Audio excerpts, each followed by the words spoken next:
All right. We wanted to take all of our teaching and then, begin the process of competing today, right? So you get 14 practices, you teach, um, you work on all of the things that coaches work on a day-to-day basis, and then you want to see your team then flip a switch and go into a competitive mode. So, these spring games, you know, different different programs and coaches take them differently. But for me, one thing that I've always wanted to do is create an atmosphere for competition. Guys locked in when they get into the building, really focused on a game-like atmosphere because it's now no longer practice.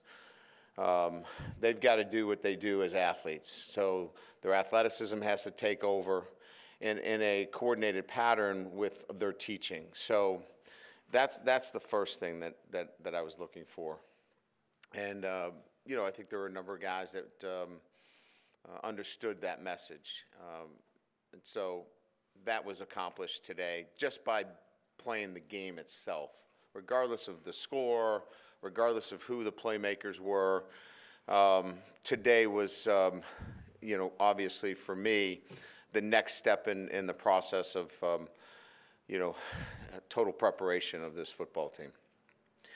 The next is certainly, guys that are continuing to, work their traits. And, I think a lot of guys, for me out there today, did some things that continue to move us in the right direction. We're not a finished product. We're not ready, for a game yet, but we certainly did some things that when you look and assess where you are, we feel like we're making the progress necessary. We'll take some time off now. We're in a discretionary week, and guys will finish up with their exams. They'll have some time off, and then we'll get back at it in June and continue to work towards our opener against Temple. So with that, I'll open it to questions. All right, guys, if you just raise your hand when you're ready, we'll get you a microphone. Brian, did you see anything out there today that surprised you or that you didn't see all spring that maybe popped out at you today? No, there wasn't anything that surprised me. I think we had a glimpse of everything. What I was looking for, Eric, more than anything else, was in a competitive environment with a lot more snaps, was their consistency in some of the things that they were doing.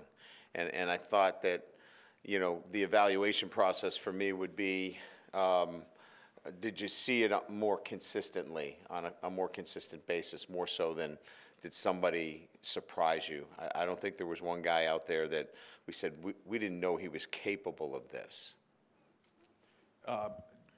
Just your decision to be on the field, what you got from that today, and also as you exit spring, probably new set of priorities, and what would those be? Being on the field for me gave me the opportunity to address anything that happened at the moment, right there and right now, and some issues that can be avoided relative to, when you've got a red jersey quarterback out there, you want to be the intermediary in making sure that the ball is spotted in the right location, and we don't have anybody in harm's way. So part of it is traffic cop, but more importantly, it was for me just to be in the middle of the action. So, I'll give you an example. We were, in our tempo, we were flipping the ball out to the side judge instead of the umpire, which is a savings of maybe 2 to 3 seconds. And so little things like that where I can be on top of them and make those corrections immediately. So when a player gets up, he's not flipping it out to a side judge who then's got to take the ball back inside and, give it to the umpire, give it to the center judge. So little things like that, just trying to help them with the nuances from play to play. There really isn't a next stage as much as we'll go back into our training. So the physical training will continue. But through that physical training, obviously fatigue, stress, grit, how we handle all those things through our training is going to be building the kind of football players that we want, that can handle what goes on in the fourth quarter, finish strong, doing those things. And that'll be part of the next part of our total preparation for our team. And the next stage, though, for the coaching staff is On the road. Okay, on the road, not tweaking schemes, not plugging in freshmen. It's all no recruiting. No.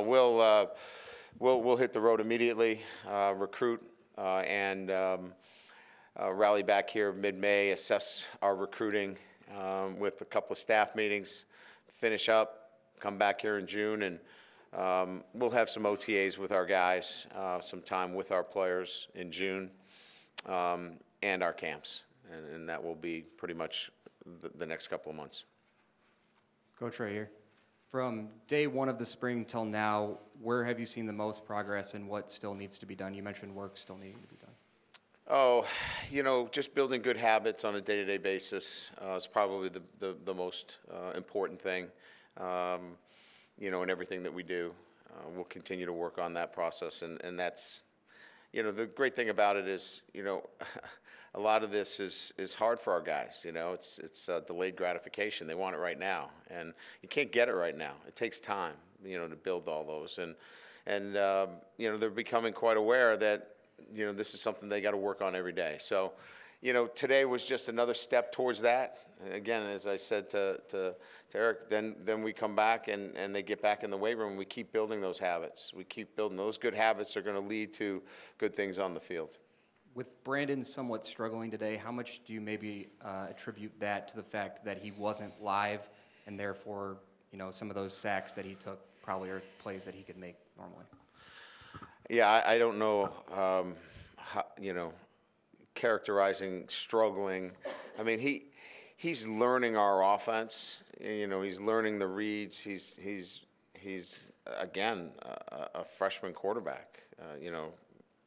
He's again, I think every snap that he takes gets him closer to prepared for where we want him. So I don't think we rate him as struggling versus playing superior football as much as this is just a learning process for him that he continues to learn every single day. So I loved everything that happened to him today. It's how you take it, right? He's just wide-eyed, listening, paying attention, and just totally committed to the process of getting better. And that's really what I think about more so than trying to label whether they played really well or they didn't play really well. And then from your defense, did you like what you saw from the first team today? It seemed like improvement is already showing there. Well, I like the fundamentals showing up, right? The ability to spill the ball into the right locations, being in a good position. We got the ball thrown over our heads a couple of times. We're not there yet, but there were some really good signs in terms of, in particular, physical play. And I don't know if you guys look at it, but that was a more confident group. They played with an expectation to make plays. They were not a group where they were expecting bad things to happen to them, and that's a big confidence step for our guys. Coach, obviously a lot of new things going on within the stadium. So what excites you most as you head into this season and the potential for the atmosphere that you're going to have in that stadium? Well, I think all of the renovations look tremendous, particularly the north end zone. What they've done down there, it's going to be a great feel for us to come out of that tunnel. The way it's put together, the new locker room obviously gives you a great feel. But as I told our guys, there has to be a great sense of pride when you walk into that stadium, and that pride has to carry over in your preparation and being focused and locked in every time we come into the stadium. It's a stadium that is rich in tradition, and our guys need to know that they play football at the University of Notre Dame, and it's just a great thing that they have, and appreciate it. Now, as I told them after, that we want to play a certain style, and we don't ever want to give football games away. And we feel that, you know, our process and preparation should put us in a position where we don't give games away. Brian, up here. You talked about sort of building habits. How close are those habits to being habits where guys just do it? We're not there yet. I mean, I think we have some guys that are further along than others, but, you know, this is collectively as a group that we have to work on every single day. And it will be something that's talked about from today through the summer, all season, and it won't go away. And we won't, I don't think it's not really a destination as much as it's a journey every single day. I think our guys understand that it takes time to build those habits, because some of them have bad habits, and to get rid of those bad habits, you really have to be creating good habits over a long period of time. And so that's the process that is hard for these guys, because it takes time and they want it to happen right away. So sometimes they forget and they just want to go out and play. And if you go out and play but you don't do it the right way, it's going to get you beat. And so that's really the challenge. Could you give us sort of a small picture, example of a good habit taking root that you've seen over the last month and a half that makes you feel optimistic that things are really starting? Well, I think, you know, we ask our guys to do a number of different things on a day-to-day basis. And so, first of all, understanding how habits carry over to what they do in the classroom and what they do on the football field. Not jumping offside, being disciplined, watching the football, locking in, doing the things that, you know, we're asking you to do. Habits occur when it's over and over and over again done the right way. So I think it's awareness. It starts with guys being aware of it first. And then once they're aware that, that they need to have these good habits to be good football players, then you start to see it show itself in, you know, good run support angles.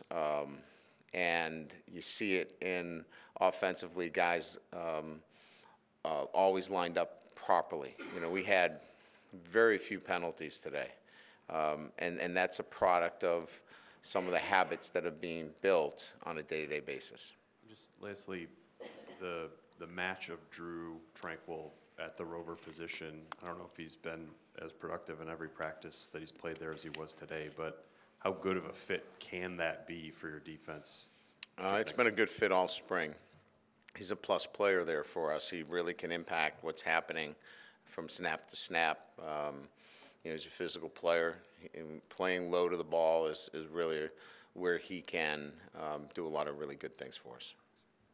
Brian, here to your right. What'd you see from Ian Book today?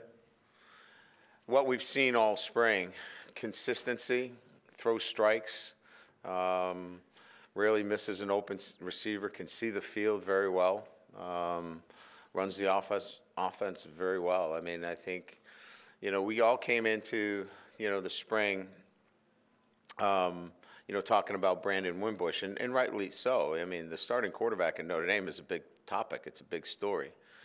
But the story beneath the story for me was, who the heck's going to be the number 2 quarterback? Because if you guys have followed us long enough, we've used our number 2 here quite a bit. So having that number 2 and seeing him perform the way he has this spring, for me, has been, you know, one of the big stories. And Ian has done this all spring. So I think Eric asked, you know, was there any surprises? I think you could point to his performance today and say that was a surprise. It wasn't a surprise to me. He's shown that. I thought he would go out and play really well. I'm glad he did. Safe to say there is no quarterback controversy going into the fall? No, there's no quarterback controversy. Brian, other players that positively reinforced what you saw, you know, as positive play throughout the spring? I think the tight ends, collectively. Inline blocking, catching the football, running with physicality, all three running backs. Great depth at the running back position. I think each one of them showed you, what they're capable of doing. The offensive line, in particular the first group, starting with, all of the blue guys, the blue team, all are very, very good players for us. Tommy is still learning, but can hold his own in there on a play-to-play basis. I think defensively, Julian Love is a short tackler for us. I think it's pretty clear that Dalen Hayes is going to be around the football and can be a disruptive player for us. And I think again, I'd have to watch the film, but it seemed like Julian Okoro was a hard guy to block coming off the edge as well. So those were positives. I know the quarterbacks were in red jerseys and there was a quick whistle. Yeah. But concerns about pass pro at all? No, not really. I mean, a lot of the stuff we're not really preparing to pick up and block particular fronts and schemes. So when we get into game planning, we'll pick up everything. There's some things that we got to do better, no question, and pick up some looks. We missed one with a back. We should have slid the protection another time, but those don't concern me as much as just good technique on our offensive line on a play-to-play basis. On a lesser note, I guess, but Kohler, your kicker, your walk-on kicker, Yeah. looks competent. Yeah, I think I mentioned him here the other day, and you guys kind of snickered at me.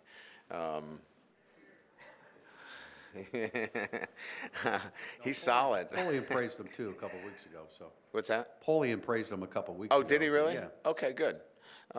Sam's been, he hasn't praised many people, so that's a good thing, including me. I'm on that list too. Sam's been solid. He really has. Like the way he prepares and works at it. We've got more competition coming in, so it'll be a good situation. We'll have real good competition there. Thank you. Yeah. Brian, you're the top. I'm curious your assessment of how you guys tackled today.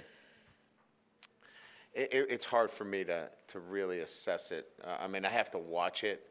There were some missed tackles out there, but it's a spring game. There was some good solid. Look, I thought if you turned on our film in our first scrimmage, you would have said we lacked physicality. I didn't sense that we lacked physicality out there today. Could we tackle better? Sure. We will continue to work on it and get better at it. But I think what would concern me more is if there was a sense of a lack of physicality, and I didn't see that. We ran through some tackles, and there was some arm tackling going on out there, but I think that's my first reaction to your question would be physicality versus lack thereof, and I didn't see that. I know you've you've stepped away from the offense throughout this spring, but being on the field and off the headset and being forced to be away from it today, I'm just curious what that was like for you. It was good. It was good. I have a role. I'm the head coach, and I'm responsible for the offense, defense, and special teams. But, I wanted Chip to get in the flow of calling plays. He doesn't need me in his ear right now. I'll be there. I was making decisions on whether to go for it, fourth down. Those will be situational decisions that I make, during the year as well. But special teams, defense, I'll be involved in all three phases and let my coaches coach. Anybody else? Good. All right, thanks.